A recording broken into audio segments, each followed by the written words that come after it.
Hey guys, we are going to be using our Think Up math book to begin learning about area. We're going to be on page 240. So if you don't have your workbook with you, go ahead and pause the video, run and grab it, and I want you to work along with me while we do this. Okay, so if you look at the very beginning, it says, when determining the area of a rectangle, you can use square color tiles as measuring tools. Okay, first of all, let's talk about what area is. Area is the space within an object or a room, such as if you're in the classroom, the area is the part in which we sit and do our work. So if this is a classroom, the area is inside, okay? The area is the space inside. The perimeter, which is different, it is like the walls. Perimeter is the outside and you're just doing the walls. But area is all this space. So if you think of where our desk and our bookshelves and where we sit, that's how much space we have, okay? So that's what the area is. That's why measuring area is super important, because if you're planting a garden, you need to know how much area you have to place all of your rows of all your seeds and your plants. So we are going to learn basic area by using squares and rectangles. Okay, back to what it's saying. It says count the number of rows and columns you make with tiles. A row runs horizontal. Okay, this is going to be really important later this week when we start learning arrays. Rows are horizontal, left to right. Columns run vertical, up and down. Okay, place colored tiles side by side, making sure they do not overlap. The number of squares you use to cover the shape is the area. So when you're just looking at your paper, we are going to be using square tiles to count the area. In real life, you would be using inches or feet or yards. Number of rows, how many rows are there? There's 1, 2. Number of columns, 1, 2, 3. Remember, rows go across, columns go up and down. So our total number are 6 square units. That equals our area. So we can count them 1, 2, 3, 4, 5, 6. Or we can say 2 groups of 3, or even 3 groups of 2. Both of them equal 6. If the rectangle is already divided into square units, you can count the number of square units to determine the area. So if you did not have tiles, you could either draw them as close as you can to determine. Mine doesn't look very close, does it? I don't have any centimeter cubes at home, so I'm having to make do. Okay.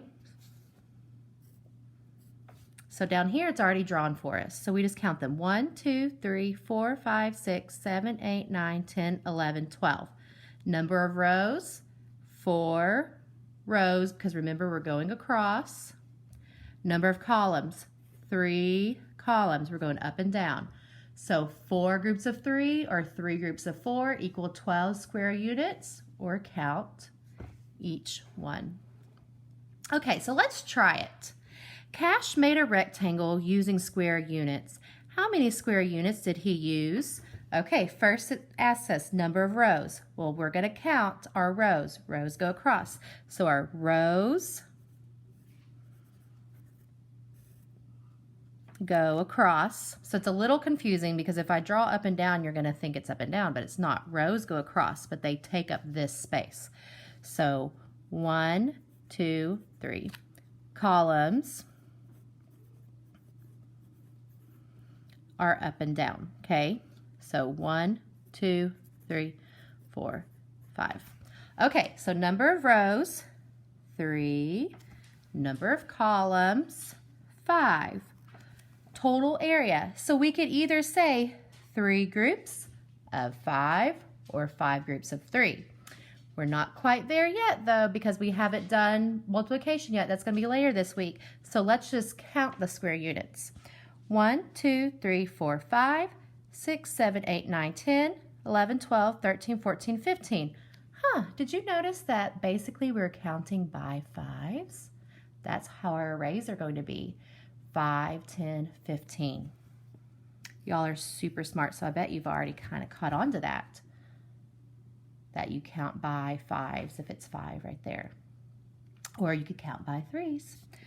3, 6, 9, 12, 15.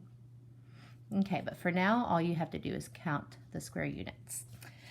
Okay, now let's try the second one. Circle all of the rectangles that have an area of 12 square units. I'm going to underline 12 because that's important. I need to remember 12. So we have 1, 2, 3, 4, 5, 6, 7, 8, 9, 10, 11, 12. So this one has 12. I'm going to write 12. I like to do that when we're doing area. When Miss Turner used to teach 3rd grade and we would do area a lot more than what you do in 2nd grade, I would have my students write the area inside. Okay, now let's look at this one. 1, 2, 3, 4, 5, 6, 7, 8, 9, 10, 11, 12. 1, 2, 3, 4, 5, 6, 7, 8, 9, 10, 11, 12. There's more, so we already know it's not going to be 12. Let's just see what it's going to be.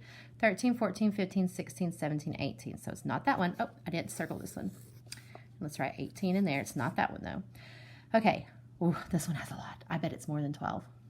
1, 2, 3, 4, 5, 6, 7, 8, 9, 10, 11, 12, 13, 14, 15, 16, 17, 18, 19, 20, 21, 22, 23, 24, 25, 26, 27, 28, 29, 30, 31, 32, 33, 34, 35, 36, 37, 38, 39, 40. Whew, Miss Turner got tired counting those. 40. Okay, so not this one, not this one. What about this one? Let's see. 1, 2, 3, 4, 5, 6, 7, 8, 9, 10, 11, 12. Hey. So these all had an area of 12, even though they are different sizes and different shape. The area was still 12 square units. One thing I want to show you, and this is going to help you with arrays here in a couple of days. How many rows do we have? 1, 2, 3, 4, 5, 6 rows, 2 columns.